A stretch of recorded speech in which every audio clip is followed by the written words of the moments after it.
Here with head women's soccer coach John Cullen. John, you've got another spring behind you preparing for the 2019 fall season. Just give us your thoughts on the spring overall. Obviously, you take every spring with different qualities that you're looking for in your group. We've got a very veteran group this coming season. So we were trying to work on a few aspects to, evolve and develop that leadership continually.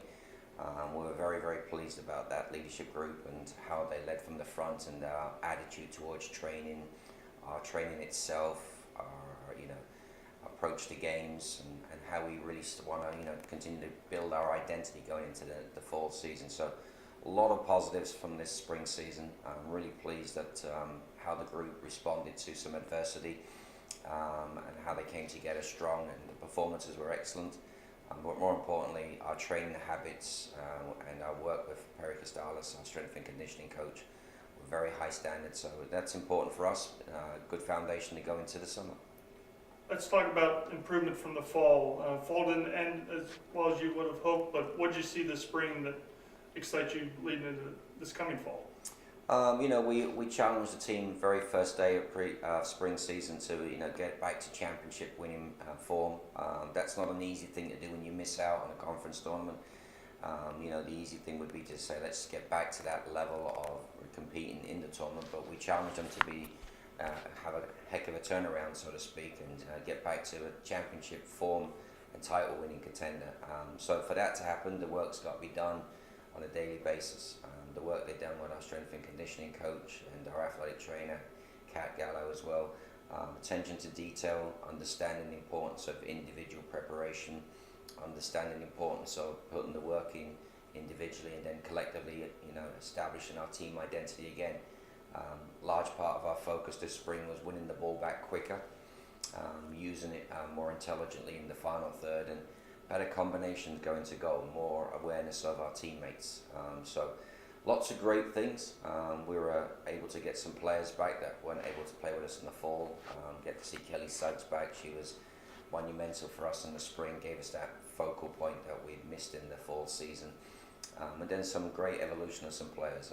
Meredith Hamby had a great spring season, very consistent, very sharp in her game. Michaela Arteta and Haley Shan, two young players who are still with us in their first year, had breakout spring seasons. And in particular our front four, Jamie, Sophie, Julia, Megan Green, that started for us. They look very dangerous as a quartet, pressing to win the ball back, finding one another. So lots of positives for us.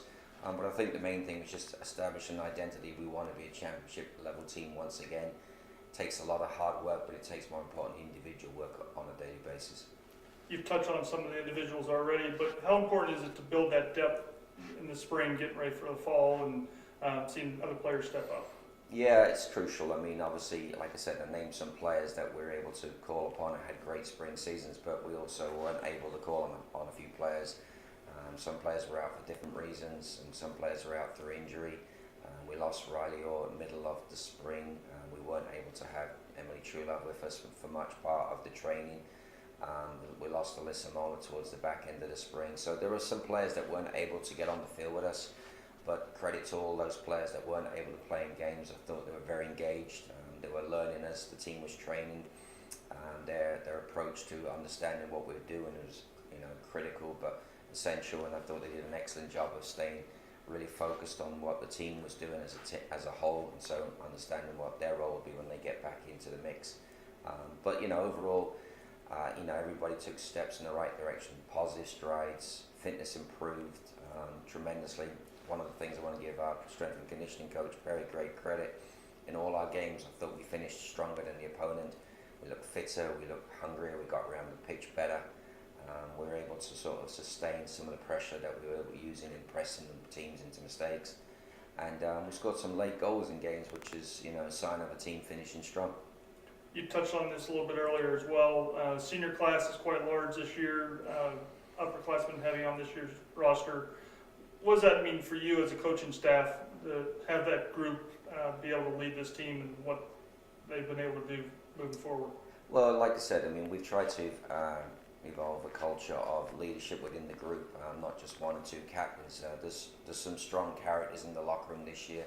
There are people that are are able to hold people accountable.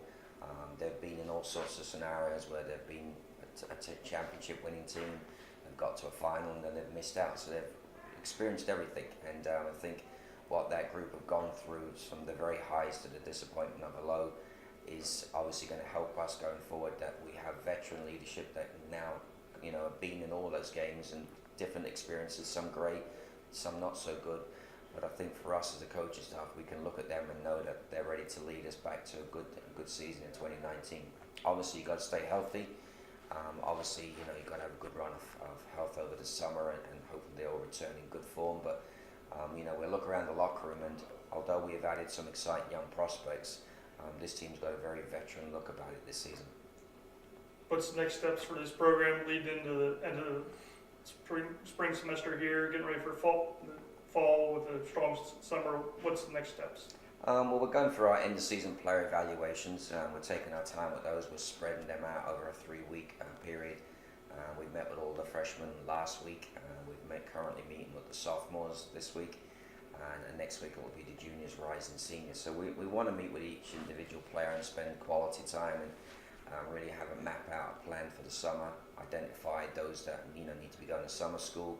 Some of those will be looking to play a bit more over the summer, work on their training plan. It's a different criteria for every player. Some players are coming back off an injury, so we've got to continue the rehab and progression. Some players could do with some extra minutes on their legs, soccer work, and some players will be staying around, working our soccer camps and doing some individual training. But the most part is that everybody's got a plan, and so when we get back here in early August, we feel like the team is ready and equipped, focused, and understanding that we can jump straight into getting ready for the 2019 season.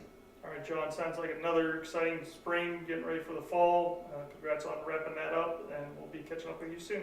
So, thanks, Travis. Appreciate it as always.